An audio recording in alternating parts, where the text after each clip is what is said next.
أعوذ بالله من الشيطان الرجيم بسم الله الرحمن الرحيم يا أيها الذين آمنوا كونوا قوامين لله شهداء بالقسط ولا يجرمنكم شنآن قوم على ألا تعدلوا اعدلوا هو أقرب للتقوى واتقوا الله إن الله خبير بما تعملون. دا سورة مائده دا آیات نمبر 8. یا ایها الذین آمنوا،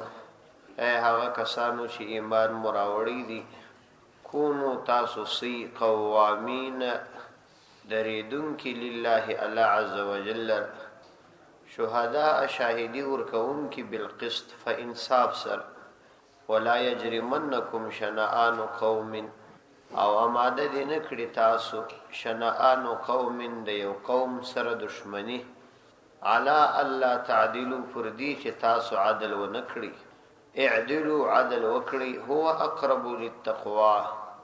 دا عدل ډیر زیات نږدې دی للتقوى تقوا ته،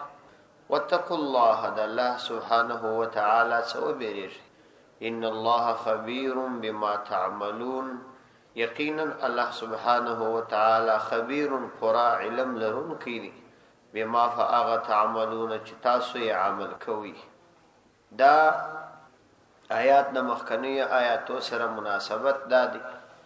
چې په مخکې آیاتو کې په اوم آیات کې دا خبره تیر شو چې تاسو د الله سبحانه وتعالى هغه وعده چې تاسو کړی ده په هغه باندې کلک ودرېږئ. نو دا د وعده د اقسام څخه یا د انواع څخه یو نوع ده، وعده خو پر مختلف شیان باندې شوی ده، د هغه د جملې څخه ځینی شیان دي چې یو خو تاسو د الله تعالی په احکامو کې کامل کلک ودرېږئ، او بل دا چې تاسو شاهدی پر اشتیا ورکوي. نو دا د مخکنی آیات سره مناسبت بالکل واضح دی، واکه په مخکنی آیات کې یو قسم ابهام پروت او دلته وضاحت راغلی. نو یا ایها الذین آمنوا کونوا قوامین، اغه کسانو چې ایمان مراوړی دي تاسو سی قوامین پورا سم دریدونکي د الله تعالی د احکام په پورا کولو کې لله الله عز وجل، او کنوبت د شاهدی را لینو بیا تاسو سی شهداء شاهدان بالقسط فعدل سره، ولا یجرمنکم او هیڅ کله دي تیار نکړي تاسو شنآن قوم د یو قوم سره دشمنی، علی الله تعدلوا پر دې باندې چې تاسو عدل و نکړي د هغوی په معاملاتو کې، اعدلوا تاسو عدل وکړي، یعنی د هغوی سره د عدل معامله وکړي، هو اقرب للتقوى، دا د عدل معامله تقوا ته ډیر نږدې ده، یعنی د دې عدل په وجه تاسو بار متقیان بلل کېږي، ځکه چې عدل موقوف علیه د تقوا دی. تقوا هغه وخت راځي چې سړی عدل وکړي، نو که تاسو عدل وکړي د عدل په وجه به تاسو ته خلک متقیان وایي، او تقوا فرض ده، چې تقوا فرض ده موقوف علیه د فرض او هغه فرض لکه المنځ چې فرض دی، نو د دې المانځه په وجه او داس هم فرض، کنه نفس او داس خو فرض نه دی، نو تقوا فرض ده موقوف علیه چې عدل دی دام فرض دی،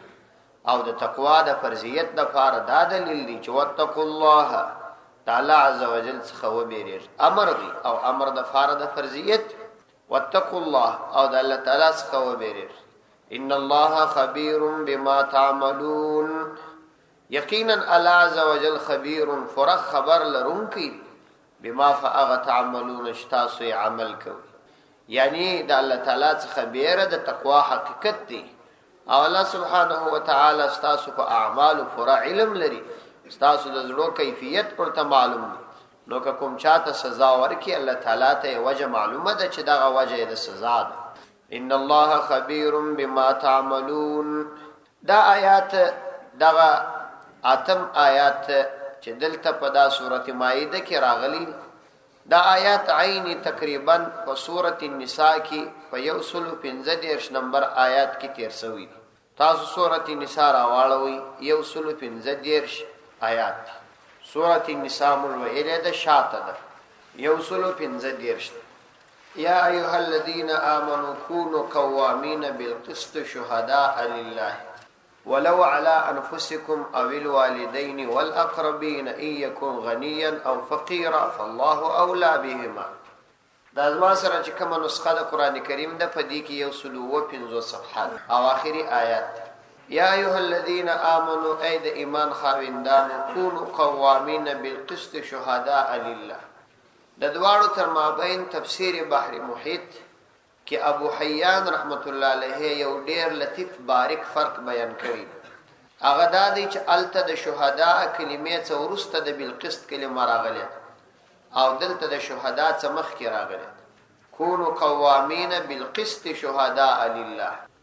او هل تراغله د قوموا قوامین لله شهداء بالقسط. دا یو فرق راغلی. او بل فرق دا دی چې الله تعالی فرمایي ورسته ولا یجرمنکم شنآن قوم او دلته فرمایي ولو علی انفسکم او الوالدین والاقربین. دا دو فرق ابو حیان رحمه الله په تفسیر بحر محیط کې بیان کړي. او وجه د دې دا بیان کړي ده چې انسان چې کله د عدل او انصاف څخه خلاص واخلي په ظلم او په جور باندې اخته د دې عمده دو شی. یو شی داوی چې انسان په نفس پرستی باندې اخته تکبر پکښ راشي او عزیزان او قریبان طرفداري وکړي.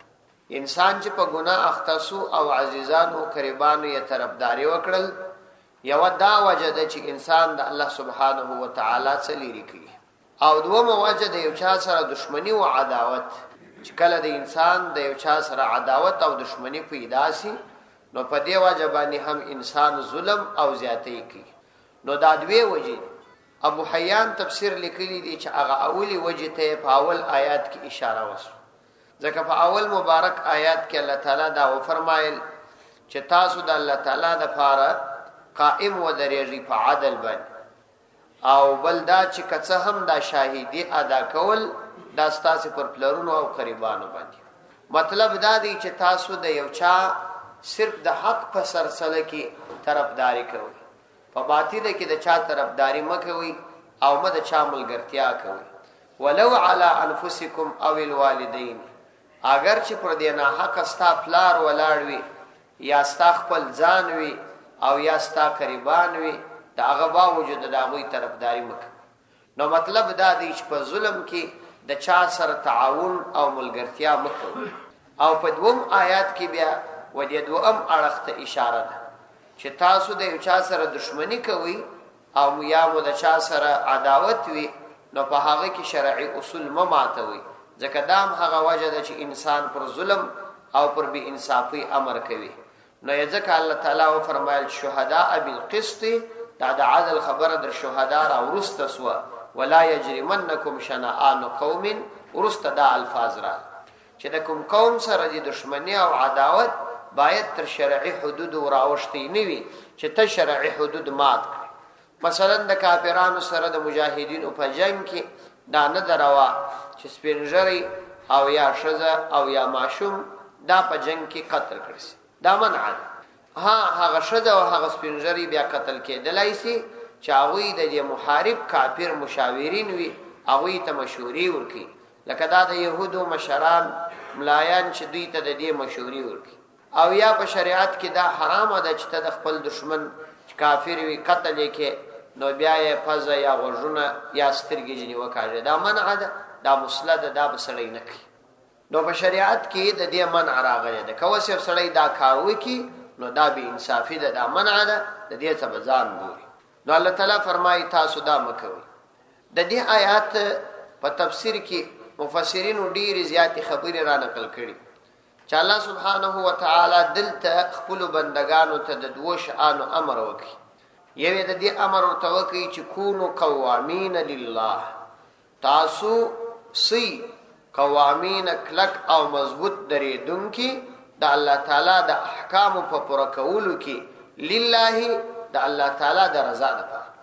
یعنی د الله تعالی د رضا لپاره د الله تعالی د احکامو په پوره کولو کې کلک او مضبوط ودرېږي. سستی مکوي، ضعف مشکاره کوي چې د احکامو په ارتباط ځانونه ضعیف او کمزور ښکاره کوي. دوم امر یې دا وکړي چې شهداء بالقسط او که نوبت د شاهدی رالی نو شاهدی په عدل ادا کوي، یعنی تاسو په شاهدی اداینه کې بے انصافي مکه. شاهدی زموږ او تاسو په اصطلاح کې په عام عرف کې دی توای چې د یو سړي د بل سړي سره دعوا وي نو دغه مدعی یو دوه کسان د شاهدی په حیث باندې د قاضي په مخ کې دروي، هغه د دعوی د پاره شاهدی ادا کوي. حالانکه د شریعت په اصطلاح کې دی ته شاهدی نه وای. شاهدی د شریعت په اصطلاح کې عامه ده چې دا فقط یو حصہ ده چې د قاضي په مخ کې دوه کسان شاهدی ادا کوي، بلکې شاهدی هغه خبره ده چې تا یو څوک و خلکو ته معتمد معرفي کړي. که یو څوک ته یو چاته معتمد معرفي کړي او خلک پتا اعتماد او باور لري، او ته یو څوک چاته معتمد معرفي کړي، دې ته شهادت وایي په شریعت کې. نو په دې کې هغه ټول صورتونه راځي چې هغه و ټولنې ته د یو چا معتمد معرفي کول. د مثال په توګه د امتحان پارچې دي،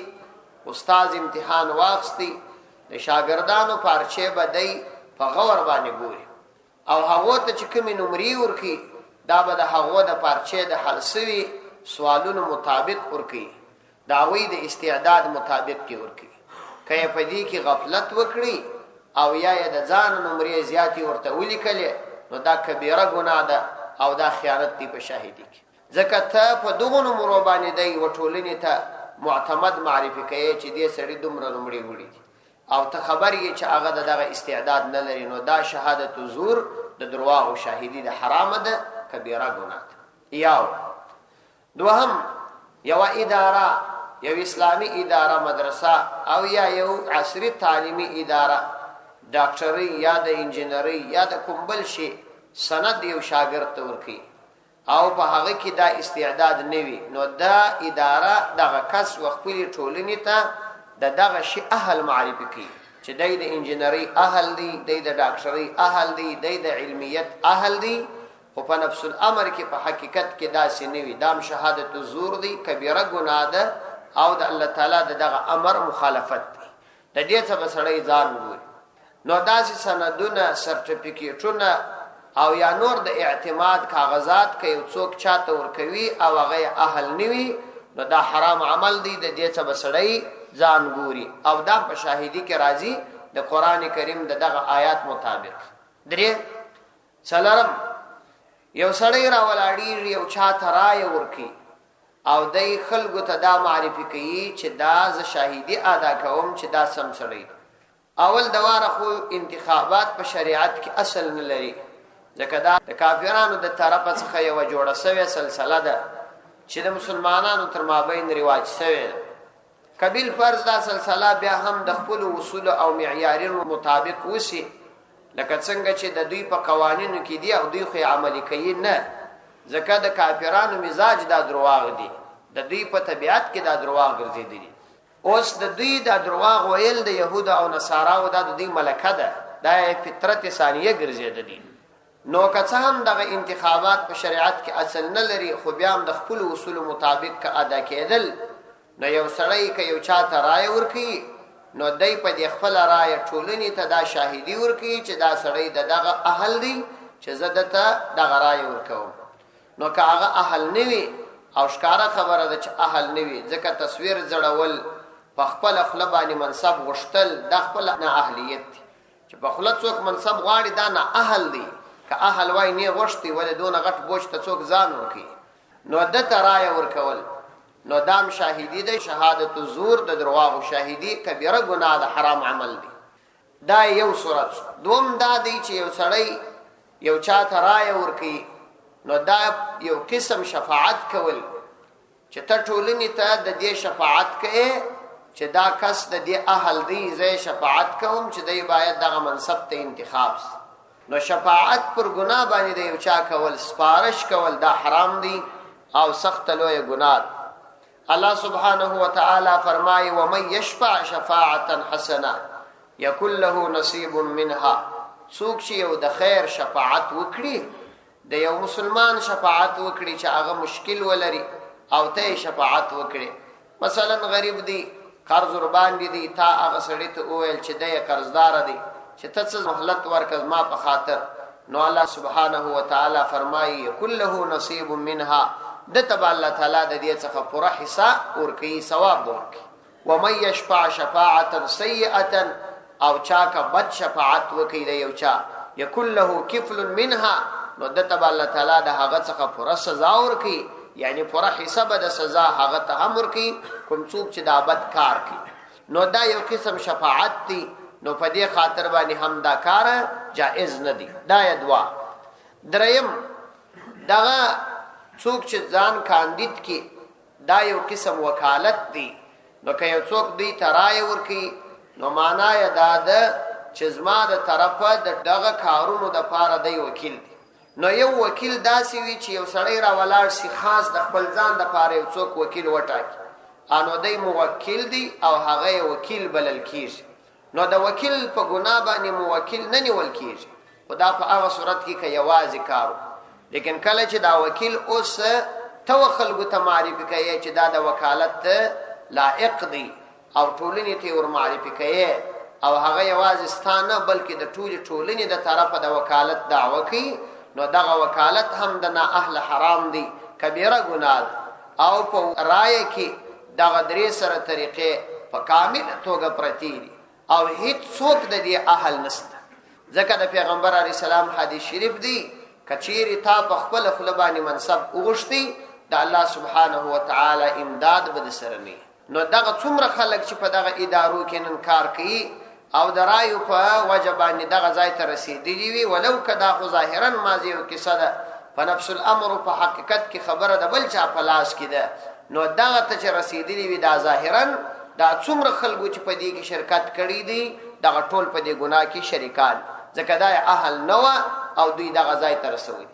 حتی چې نن خو خلک د قوم په خاطر باندې پر صریح ناروا پر صریح يهودیت او نصرانیت باندې یو د بل امداد او نصرت او کومک کوي نو الله سبحانه و تعالی د دې څخه منع فرمایي لکه څنګه چې الله سبحانه و تعالی د غلطي شاهدی د اداینې څخه خپل بندگان را ګرځولې دي نو د حق شاهدی د اداینې د پاره بیا ورته امر هم کړی کله یو مسلمان ضرورت وي او ته خبرې بیا به شاهدی ادا کوي پټه بینه الله سبحانه و تعالی فرمای ولا تكتموا الشهاده تاسو شاهدی مپټوي ومن يكتمها فانه آثم قلبه چاک شاهدی پټکړه نو دا زړه ګناهګار دی یعنی دا باطینی خوب استی څوک شاهدی پټي لیکن هو یو څوک چې ستاده لپاره شاهدی ادا کوي او یا مثلا ستاو د بل کس تر مابین کاتب دی خط لیکي په دې صورت کې به شاهدم زیرین لکه اوس چې په ځینو محکمو کې دا قانون دی چې کله شاهدی ادا کړله بس بیا خلاصېدلای نشي یو شریف دیندار سړی اوس د شاهدی څخه ځان ګوري په دې خاطر یې ګوري چې ارګړې بیا د محکمې ته غواړي او ارګړې د پولیسو حوزې ته غواړي بل کار نه وي بس د خپل کار څخه د ارشي ته وتلی وي حالانکه نیک شریف سړی وي شاهدی ادا کړ خو بس لیکن دوی هر خپل حاضرې دوه ته غواړي نو په دې وجه باندې یو شریف سړی د شاهدی څخه ځان ګوري با انو ضرور به بار د 200 افغانیو د پاره شاهدان پر سړکانو باندې خلک پیدا کی او نه حق شاهدان بډی او د قیامت د علائم څخه نو شاهد به شاهدی پټیم نه خو شاهد ته به تکلیف ورکول کیږي امنه الله سبحانه و تعالی فرمایي ولا يضار كاتب ولا شهيد نبا کاتب ته zarar رسول کیږي او نبا گواه او شاهد ته zarar رسول کیږي دواړه برابر دي نو الله تعالی فرمایي اعدلوا هو اقرب للتقوى واتقوا الله ان الله خبير بما تعملون تاسو عدل کوي عدل تقوا ته ډیر نږدې دي او دا عدل کله سړی کولای شي واتقوا الله دا الله تعالی څو بیرېږي چې تقوا در پکښراله عدل خپل کوي شي ان الله خبير بما تعملون وعد الله الذين آمنوا وعملوا الصالحات لهم مغفرة وأجر عظيم چې تقوا دی اختیار کړل او تقوا اعمال صالحه دي او ایمان دی راوړي نو ته د الله تعالی یو محبوب بنده وګرځیدي نو الله سبحانه و تعالی دا وعده کوي وعد الله وعده کړی ده الله عز وجل الذين دعوا كسانوا سره امنو چاوی ایمان راوړي وي او عملوا الصالحات نیک اعمال کړی وي لهم د دوی د فاره بمغفرة واجر عظیم مغفرت وی و اجر عظیم او لوی اجر بوي چا چې ایمان راوړي او اعمال صالحه وکړي دا د الله سبحانه و تعالی عام قانون دی دا چې هر څوک وي دا کده کښتې رتبی وي کده لوړې رتبی وي کنر وي که ښځه وي که سپینږیری وي که ځوان وي که عالم که غیر عالم وي چا چې ایمان راوړي او اعمال صالحه وکړله بس د دې کس دپاره مغفرت او اجر عظیم دی اجر عظیم وای هغه توای چې تعداد یوازې الله سبحانه و تعالی د معلوم وي بل چاته معلوم نه والذین کفروا وکذبوا بآیاتنا اولئک اصحاب الجحیم والذین اغکسان کفروا چاوی کفر کړي وي وکذبوا بآیاتنا او تکذیب کړي وي درواغ ګڼلې وي بآیاتنا زموږ آیاتنا اولئک اصحاب الجحیم نو هم دغه کسان اصحاب الجحیم د دوزخ خویندان دي بس عام سیده ساده قانون دی چې چا اعمال صالحه وکړل ایمان یې راوړي الله سبحانه و تعالی هغه مغفرت کوي او اجر عظیم ورکوي او چا چې کفر وکړي او کفر د الله تعالی د آیاتونو تکذیب دی بنفسه یعنی وکذبوا بآیاتنا د کفر د کلمې د پاره بیان دی یعنی دا د الله تعالی توحید نه منل د خپل تکذیب دی د الله تعالی د آیاتونو نو والذین کفروا کسان چې کفر وکړي وکذبوا او تکذیب وکړي بیا آیاتنا زموږ د آیاتونو اولئک اصحاب الجحیم نو دا خاوندان د جهنم دي دا به جهنم ته ځي دا که هر څوک وي که نر وي که ښځه وي که ځوان وي که سپینږیری وي که عالم وي که غیر عالم وي العیاذ بالله چې په دغه عمل اختصو دا به جهنم ته ځي يا أيها الذين آمنوا اذكروا نعمة الله عليكم إذ هم قوم أن يبسطوا إليكم أيديهم فكف أيديهم عنكم واتقوا الله وعلى الله فليتوكل المؤمنون يا أيها الذين آمنوا أي كسانو شيمان مراوڑی دی اذكروا نعمة الله یاد کړئ د الله تعالی نعمت علیکم پر تاسو باندې اذ هم قوم چې کله قصد وکي قوم یو قوم اندا یبسطو الیکم ایدیهم چرا وغزوی تاسو لرا ایدیهم خپل لاسونه فکف ایدیهم نو منع کړه د الله سبحانه و تعالی ایدیهم دا غوی لاسونه عنکم ستاسو څخه واتقوا الله د الله سبحانه و تعالی نو بیریږي وعلى الله يواظف الله عز وجل باني فليتوكل المؤمنون توکل دی وکړي المؤمنون مؤمنان یواز دی پر الله سبحانه و تعالی توکل وکړي مخلوق ته دی توجه نه د دې آیاتونو په شان نزول کې تفسیر ابن کثیر ډېری بهترین وجوهات نقل کړي یو وجدار نقل کړي ده چې غزوه ذات الرقاع دا یو غزوه په دې غزا کې صحابه کرام بوټونه او چپلکې چیرېس وي نو دا قرآن به پر شو پیچلی و شی چاودلی وي طبعا په جنگونو کې دا شان پیشیږي انو دا رکا دا ټکرو ته ویل کېږي نو په دې خاطر دې ته غزوه ذات الرکا هم ویل کېږي په دې غزا کې پیغمبر علیه الصلاۃ والسلام او صحابه کرام چې واپس راتلل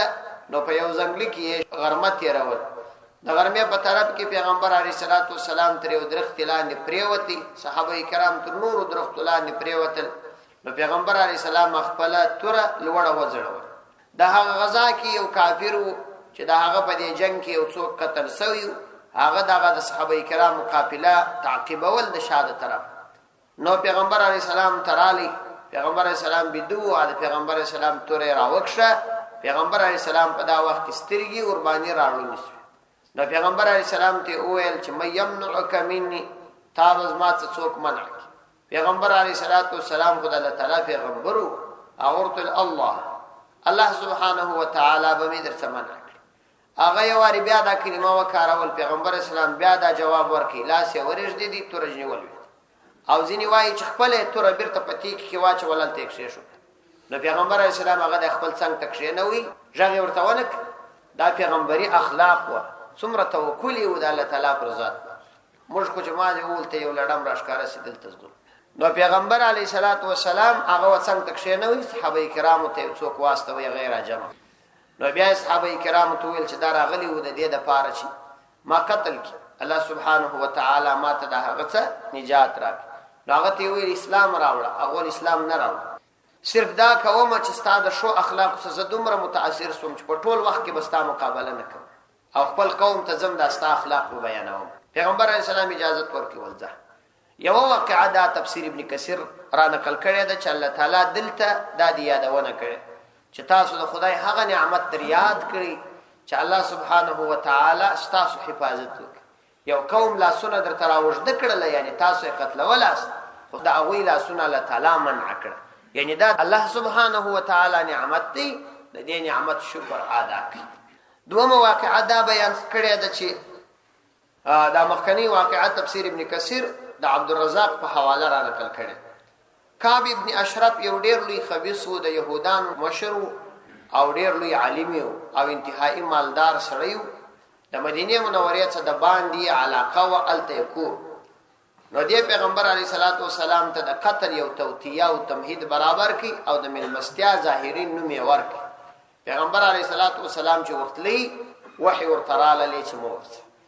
درېمه واقعه دا بیان کړی ده چې د بنو نذیر قبیله يهودانو د پیغمبر اسلام د قتل د پاره یو ترتیب جوړ کړي. هغه دا چې یو صحابي دوه يهودان په خطا کې قتل کړي و. نو بیا پیغمبر اسلام د هغو د دیت لپاره بنو نذیر ته ورغلی او یې ته دیت ورکاوه. هغه یو بل يهودي دا عمر ابن جهش په نامه باندې و، هغه ته یو لوړه بره ورکړې و پر یو دیواله یې شی و چې پیغمبر اسلام در دې دیواله لاندې کښېنستی بس ته به دا ډبر ور باندې راووځي. نو دی پیغمبر اسلام ته ویل چې دلته کښېنه. پیغمبر اسلام چې د کښېنستلو قصد وکړي وحی ورته رالی چې دلته مه کښېنه. پیغمبر اسلام چې ایسته سو هغه ډبره راولوېد. نو د دې څخه الله تعالی هغه ته نجات ورکړي. نو الله سبحانه و تعالی په دغو آیاتونو کې د دې خپل نعمتونو یادونه کوي چې تاسو د الله تعالی د دې نعمت شکر ادا کړئ او د نجات یوازنی لار یې بیان کړی چې یوازنی شی د الله تعالی په دربار کې چې مؤمن ته نجات ورکړي هغه د خپل رب پر ذات سي توکل کوي. سي عقیده ده، نه پر اسباب زیات عقیده پکار ده، نه پر بل چا باندې یوازې د الله تعالی پر ذات باندې. ها اسباب سړی پکار اچي توکل به یوازې پر الله تعالی باندې. چنانچه دا الله تعالی فرمایي د هر مؤمن د فرض ما دا قانون دی. یعنی یوازې دا نه چې د پیغمبر علی السلام د فاره و، یوازې دا نه چې د صحابه کرامو د فاره و، بلکې تر قیامت پورې دا ازما قانون دی. چنانچه ځینې وای د بدر فضا پیدا کا نو ملائکه بستا نصرت ته اوسم راکړي. خو د بدر فضا پیدا کول پکار د بدر فضا وای پیدا کا ملائکه به اوسم ستا نصرت ته راکړي. نو الله فرمایي یا ایها الذین آمنوا اذکروا نعمت الله علیکم. ای هغه کسانو چې ایمان مراوړی دی د الله تعالی نعمت ذکر کوي علیکم پر تاسو باندې چې کله قریشو ستاسو د مقابله د پاره د مسلمانانو د ضعف په حالت کې اذ هم چې قصد وکي قوم یو قوم یې ډلې د کافرانو اند دې یبسطو چې راوړد کی الیکم تاسو لره ایدیهم خپل لاسونه چې تاسو ته تاوان ورسی او تاسو کاملا ختم کی. فکف نو منع کړل الله سبحانه و تعالی ایدیهم داوی لاسونه، نو د هغوی وسی ور منع کړی او هغوی کمزوري کړل او تاسو ور باندې غالب کړل. فکف ایدیهم عنکم واتقوا الله. د الله سبحانه و تعالی څخه تاسو وبېریږئ، تقوا اختیار کړئ. یعنی تقوا څه وخت چې د الله تعالی احکام ومني. وعلى الله فليتوكل المؤمنون. او یوازې پر الله عز وجل باندې فليتوکل توکل دی وکړي، یعنی یوازې پر الله تعالی باندې توکل وکړي المؤمنون مؤمنان. مطلب دا چې د نعمت شکر هغه وخت ادا کیږي چې ستاسو د خپل رب سره دومره قوي تعلق پیدا شي چې په مشکلات او مصائب کې یوازې خپل رب ته متوجه شي. صدق الله.